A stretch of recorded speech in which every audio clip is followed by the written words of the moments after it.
So Munraj ಅಂತ ನಮ್ಮ ಸ್ನೇಹಿತರು ಬೆಳಿಗ್ಗೆ ಫೋನ್ ಮಾಡಿದ್ರು ಇನ್ಸ್ಟಾಗ್ರಾಮ್ ನೋಡಿ ಅಣ್ಣ ಏನು ಆಫರ್ ನಡೀತದೆ ನಿಮ್ಮ ಅಂಗಡಿಲಿ ಅಂತ.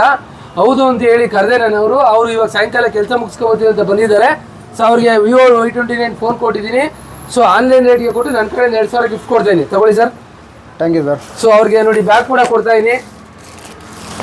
ಸೊ ಒಂದು ನೆಕ್ ಬ್ಯಾಂಡ್ ಕೂಡ ಕೊಡ್ತಾ ಇದೀನಿ. ಸೊ ಒಂದು ಬಾಟಲ್ ಕೊಡ್ತಾ ಇದೀನಿ. ಸೊ ಒಂದು ಬ್ಯಾಕ್ ಕವರ್ ಗ್ಲಾಸ್ ಕೊಡ್ತಾ ಇದೀನಿ.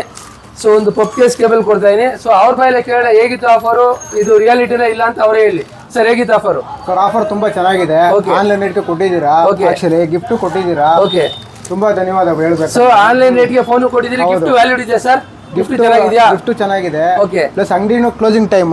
ಓಕೆ, ಪಾಪ ನಮಗೋಸ್ಕರ ವೇಟ್ ಮಾಡಿ ಕೊಡ್ತಾ ಇದ್ದೀರಾ. ಓಕೆ ಓಕೆ, ಸ್ವಲ್ಪ ನಮ್ದು ಲೇಟ್ ಆಯ್ತು ಅನ್ಬಿಟ್ಟು. ಇಲ್ಲಿ ಪರವಾಗಿಲ್ಲ, ಸಾರಿ ಬೇರೆ ಮಾಡ್ಕೋಬೇಡಿ. ಇಲ್ಲಿ ಓಕೆ ತಾನೆ ನಿಮ್ಗೆ? ಆನ್ಲೈನ್ ರೇಟ್ಗೆ ಓಕೆ, ಮತ್ತೆ ಗಿಫ್ಟ್ ಓಕೆ, ಎಲ್ಲ ಖುಷಿಯಾಗಿದೆ. Okay sir. ಓಕೆ ಸ್ನೇಹಿತರೆ, ನೋಡಿ ಕಸ್ಟಮರು ಫೋನ್ ಮಾಡಿ ಅವರು ಹೌದಾ ಇಲ್ಲ ಅಂತ ಕೇಳಿದ್ರು, ಹೌದು ಅಂತ ಹೇಳಿದ್ರೆ ಅದೇ ತರ ಬಂದಿದ್ದಾರೆ. ಆನ್ಲೈನ್ ರೇಟ್ಗೆ ತಗೊಂಡು 2,000 ರೂಪಾಯಿ ಗಿಫ್ಟ್ ಕೂಡ ಕೊಟ್ಟಿದ್ದೀನಿ. ಆಗಿದ್ದರಿಂದ ನಮ್ಮ ಇನ್ಸ್ಟಾಗ್ರಾಮ್ ನೀವು ಕೂಡ ಫಾಲೋ ಮಾಡಿ, ನಿಮಗೂ ಕೂಡ ಇದು ಆಫರ್ ಸಿಗುತ್ತೆ. Thank you.